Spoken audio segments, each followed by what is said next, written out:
Hi everyone, it is Achia. Happy New Year! We are going to discuss all of the books that I want to read in the month of January. If you're not already subscribed, make sure you do that and click the notification bell so you're notified every time I upload a new video. First, we're going to start with the 3 books that are rolling over from December. We have Game On by Ceresia Glass, which I'm actually in the middle of a video project for this one, so be on the lookout for that. And that is a contemporary romance. Then we have The Reformatory, which just keeps rolling over. I am on page 41, and honestly, I might just have to restart it because it's been so long since I read those 41 pages. This is a historical horror that is based in some historical fact and has a haunted house element to it as well. Then we have Vampires of El Norte, another slight gothic horror that takes place during the time of the Mexican Revolution. It follows 2 protagonists in modern day Mexico. Yeah, it's the Texas-Mexico border. I'm on page 112. So far, really enjoying it. This is from the same author that wrote The Hacienda, which I really loved. So I am looking forward to really getting into the horror aspect of this book.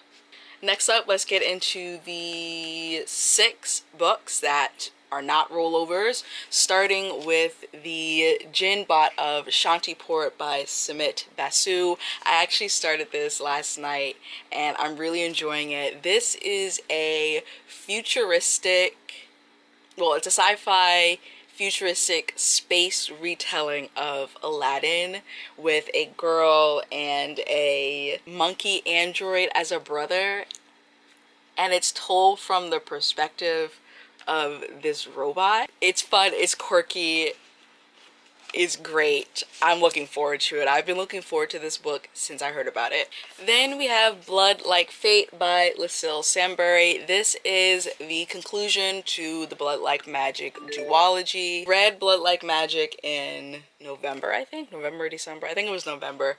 And I'm very interested in this one, which I've also started last night, because the way that Blood Like Magic wrapped up, it seemed very much like it could be a standalone fantasy. So I'm looking forward to seeing how this author is continuing the story but also concluding the story, because it's just a duology, so this is it. Blood Like Magic follows Voya Thomas. She is a witch, and in this society, it takes place in Canada in a near future. And in this society, you have witches, and the regular people, not the regular people, but the general society does not know about witches. And in order to become a full-fledged witch, once she gets her period, she has to essentially communicate with her ancestors, one of her ancestors, who gives her a task, and her task is to kill her first love. And that is how Blood Like Magic kicks off, and that's all I'm going to say about that. Excellent book. Lucille Sambury does a great job building character, building world, building relationships between characters, and I'm looking forward to seeing how that continues in Blood Like Fate, because some stuff happens at the end of Blood Like Magic where it's like, Voya girl, I don't know how you're gonna come back from that. Next up, we have an interesting one, because I actually started this book when it first came out and I DNF'd it. I got to, I think, 100 pages.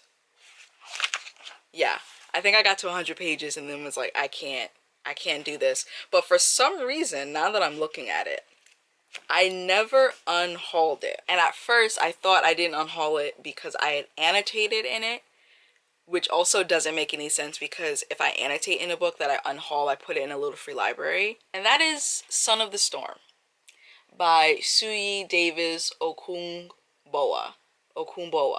I don't know what this is about. I have no idea. The only reason, and I'm going to be so transparent right now, the only reason this is on the January TBR, the hopefuls list, is because I was sent a copy of the sequel, and y'all, that cover, I'm like, I feel tears coming to my eyes. That cover is so gorgeous.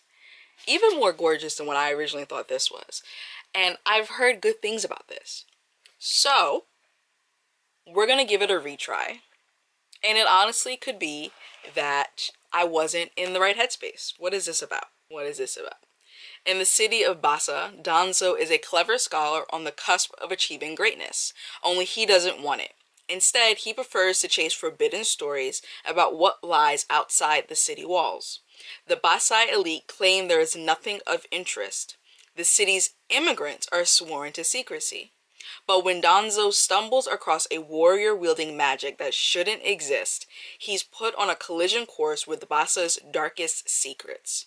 Drawn into the city's hidden history, he sets out on a journey beyond its borders.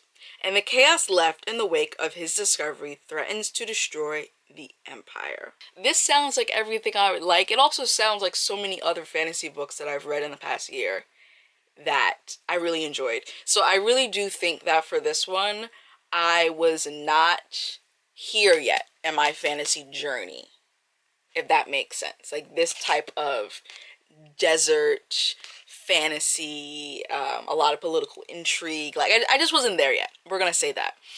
So I'm looking forward to this. I'm looking forward to rediscovering it and hopefully getting past 100 pages. Next up, we have The Blood Gift by N.E. Davenport, another conclusion to a duology. This is the sequel to The Blood Trials. Yeah, The Blood Trials. What is The Blood Trials about? I loved that book so much. The Blood Trials follows, and of course I forgot her name, Ikenna. There we go. Kenna. She is a black woman in this society that is mostly white. She's in the military, but she also has this gift. I'm trying to remember what the gift is. I'm gonna have to go through my notes for the first book. She has this gift, and her grandfather was high up in the society, high up in the government. He dies. She thinks it's murder. She thinks the government did it. And so she goes into the military and is trying to solve the mystery of her grandfather's assassination while also hiding her powers. That book was incredible. I'm pretty sure I gave it at least 4.5 stars, if not 4.75 or 5. And I'm looking forward to reading this. I'm a little wary because I've heard that it's a bit rushed. But at the same time, I know from hearing the author just talk at book chats that this was supposed to be a trilogy. And the publisher was like, JK, make it 2 books. So I'm not really going to hold that against her. You know, it is what it is. But I'm very much looking forward to this. I've contemplated rereading the first book just to refresh my memory, but I don't know. I might listen to it on audiobook, honestly. That might be... I might reread the first book via audiobook and then go into this as a physical read. Next up, we have Age of Vice by Depti Kapoor. This thick beauty right here is actually the January book club pick for my book club, Bibliophiles Unite Book Club. You can actually join us via the link down below. We have a Discord, and this is supposed to be like a high-speed chase. Yeah, it takes place in New Delhi, 3 a.m., speeding Mercedes, and it says, this is the age of vice, where pleasure and power are everything, and the family ties that bind can also kill. This is another one where I've heard great things. I haven't heard a lot, but when I do hear about it, I hear good things, which is promising. So yeah, this is one that I think will do really well on audiobook, so I have to actually take it out from the library. And then the last book that we have on my hopefuls list that I keep hearing about and keep hearing rave reviews about is The Art of Scandal by Regina Black. This one is a bit of a messy romance. Okay, so we have this black woman. She's married to some guy, some politician, and she receives, I think it's on her birthday. No, actually it's on her husband's birthday. She receives a sexy, salacious text that she realizes was not meant for her. It came from her husband, but it was not meant for her eyes. And she realizes that her husband has been cheating on her.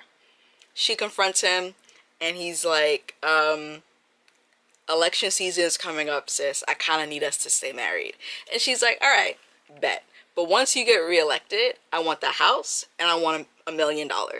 That's the price for me being the perfect wife in front of the cameras. And so she's going on along, and then she meets this guy who I believe is, you know, a bit younger than her. And there's a scandal because now she is getting into this relationship with a guy that is not her husband when she promised to be the perfect wife for her husband and to keep up all appearances. So the stakes are high. I'm looking forward to the messiness, and this cover is just great. Also, it's blurred by Tia Williams, who wrote 7 Days in June, so you know it's about to be good. Alright, and these are the books, well, most of them, that I am planning on reading in the month of January. Make sure to like this video and subscribe if you haven't already. Comment down below, what do you plan to read in the month of January, or what books have followed you from December into January. Make sure to follow me on all of my socials and check out my Etsy shop as well as my Pango Books storefront, and I will see you in the next video. Bye! Showing. I ain't living for the moment. I see what's mine and I want it. Hungry like a Pac-Man. I'm Bruce Wayne and Batman. I'm Naruto with a Hanzo. Got a sharp mind like I'm Einstein. Plus I'm copywriting, so it's all mine. Check it for me, I'm in the sky.